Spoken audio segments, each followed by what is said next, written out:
ایک نہایت شاطر اور ماہر چور نے چوری کی خاطر مہنگا لباس زیب تن کر کے معظم اور محترم دکھائی دینے والے شیخ جیسا حلیہ بنایا اور صرافہ بازار میں سونار کی ایک دکان کے اندر چلا گیا۔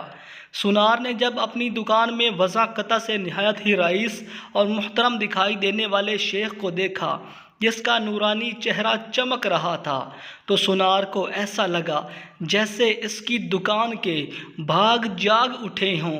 اسے پہلی بار اپنی چھوٹی سی دکان کی عزت و وقار میں اضافے کا احساس ہوا۔ سونار نے آگے بڑھ کر شیخ کا استقبال کیا۔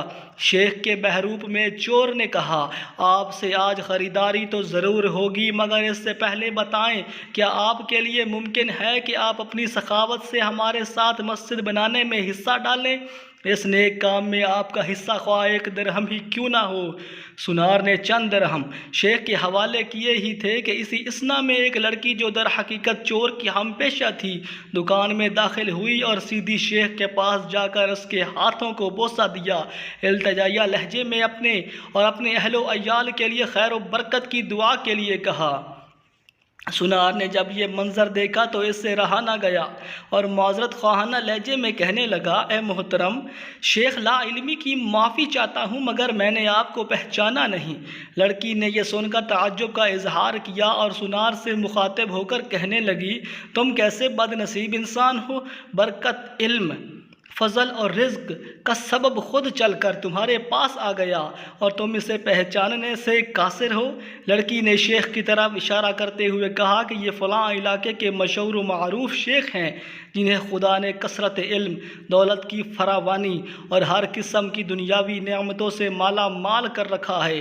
انہیں انسانوں کے بھلے کے سوا کسی چیز کی حاجت نہیں ہے۔ لوگ ان کی ایک جھلک دیکھنے کے لیے بے تاب رہتے ہیں۔ سونار نے شیخ سے معافی مانگتے ہوئے کہا کہ شیخ صاحب، میں معافی کا طلبگار ہوں۔ میرا سارا وقت اس دکان میں گزرتا ہے اور باہر کی دنیا سے بے خبر رہتا ہوں، اس لیے اپنی جہالت کی وجہ سے آپ جیسی برگزیدہ ہستی کو نہ پہچان سکا۔ شیخ نے سونار سے کہا، کوئی بات نہیں، انسان خطا کا پتلا ہے، غلطی پر نادم ہونے والا شخص خدا کو بہت پسند ہے۔ تم ایسا کرو، ابھی میرا یہ رومال لے لو اور 7 دن اس سے اپنا چہرہ پوچھتے رہو۔ 7 دنوں کے بعد یہ رومال تمہارے لیے ایسی برکت اور ایسا رزق لے آئے گا جہاں سے تمہیں توقع بھی نہ ہوگی۔ جوہری نے پورے ادب و احترام کے ساتھ رومال لیا، اسے بوسہ دیا، آنکھوں کو لگایا اور اپنا چہرہ پونچھا تو ایسا کرتے ہی وہ بے ہوش ہو کر گر پڑا۔ اس کے گرتے ہی شیخ اور اس کی دوست لڑکی نے سونار کی دکان کو لوٹا اور وہاں سے فوراً رفو چکر ہو گئے۔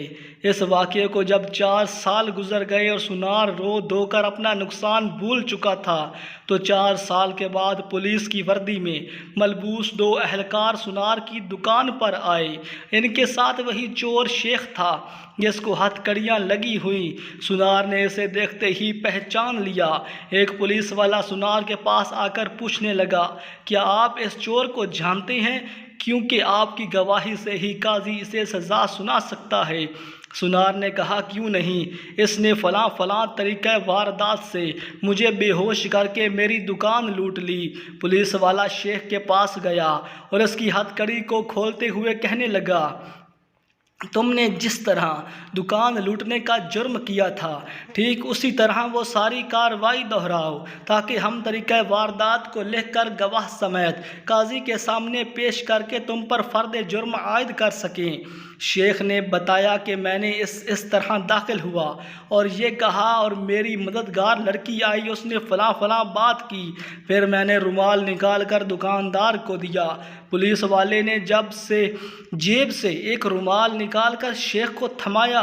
شیخ نے سونار کے پاس جا کر اسی طریقے سے اسے رومال پیش کیا تو پولیس والا سونار سے کہنے لگا، جناب آپ بالکل ٹھیک اسی طریقے سے رومال کو چہرے پر پھیریں جیسے اس دن پھیرا تھا۔